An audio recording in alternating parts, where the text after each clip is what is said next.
Hello, this is Mr. Ellis. I am going to attempt to get you a video for your formula assignment. It is due tonight.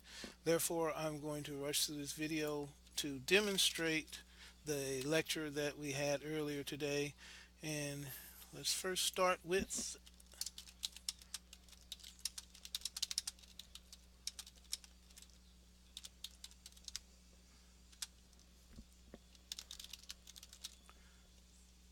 okay.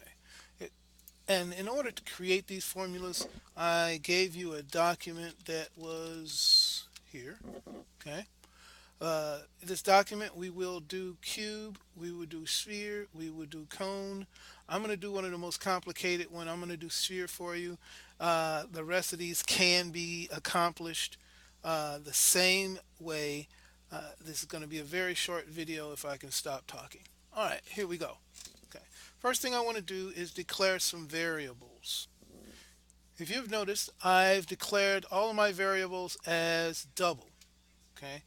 Because in this math, I would like to keep some precision. I'm going to use a printf for my output, so I've made them all doubles. And you can see that these are actually warnings that say that we haven't used the values of these variables yet. I'm going to use the volume in each volume calculation. If I do the volume of a sphere, the volume of a cube, a volume of a cone, I'm going to reuse this variable.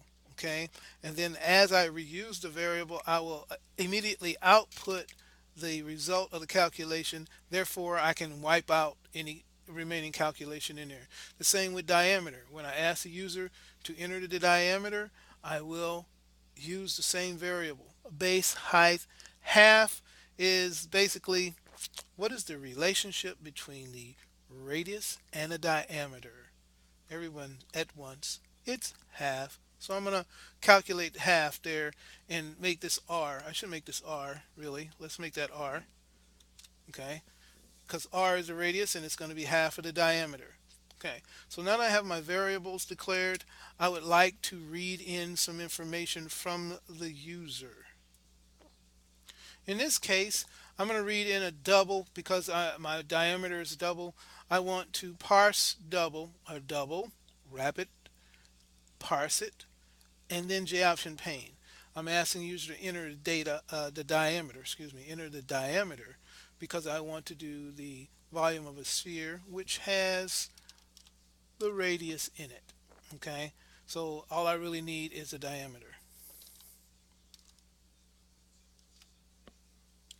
Now, after I've done that, I want to do some calculations. I want to do my volume calculation. No, first let's do our R calculation. R is equal to uh, diameter divided by 2.0. Now I'm going to use decimal digits because everything is double and I want it to stay double. Okay. Now I want to do my volume calculation. I'm going to say volume is equal to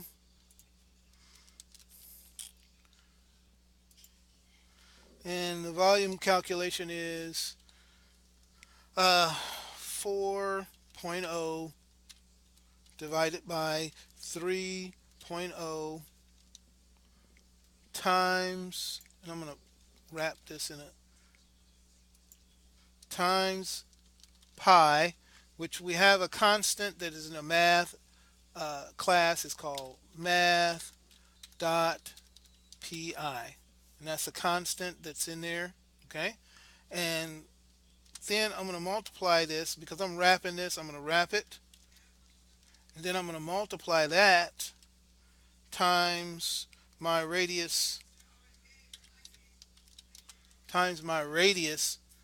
cubed. I'm going to use another math method called math dot POW, and it will be R, and it's going to be raised to the third power 3. I want to put a semicolon here, and that should do the calculation. Okay, I want to now create the output for my user. I'm going to put it in the console, and I'm going to use a uh, format. So I'm going to use system dot out dot print line. Nope, nope, nope. Print f. Okay, not line. If I could type, I'd be dangerous. Okay, print f, and I want the format. Okay, the pattern will be the volume of a sphere with diameter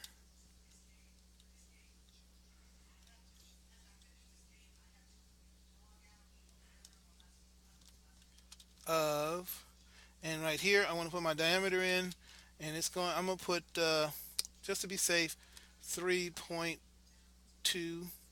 f's is, and now for the actual volume I want to go, uh, let's make it 6.3, I'm sorry, dollar sign 6.3 f. Okay, put a space there, comma. Now the arguments will simply be comma separated list of values. I want my diameter first. It's positional. My diameter first, and then the volume. So I'm going to go diameter, comma, volume. And I'm hoping that my volume is all lowercase. It is. Let's see if I have a semicolon there. I don't. Put a semicolon on that puppy, and we should be good to go. All right, now remember this. I've forced all of these to be decimal digit calculations because I'm putting them into doubles. Okay, I want a good precision on this. If I just did integer math right here, they would return, what is that? Okay, actually it's 1.3333333. Okay, but if I'm doing integer math, it would truncate it and make it 1.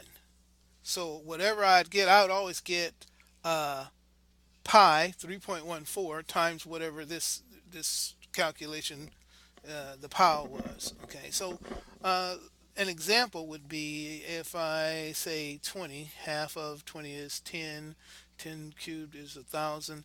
I would get 3140. Okay.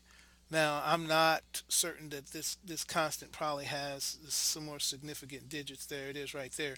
So I would get 3141.59, whatever. Okay. So I'm not going for that. I'm going to force the calculation, and I'm going to end up with 41 something. Okay. So I'm going to save this and run it.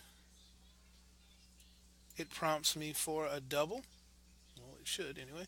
And let's use 20. 20. Okay. And it says that I get 4188, and then my significant digits are 790. Without this formatting, these both would be really large. I have like 6 or 7 digits on the decimal digit side. Okay. Now, this has been a video demonstrating how to create formulas using uh, the math methods and variables and J option pane. Thank you.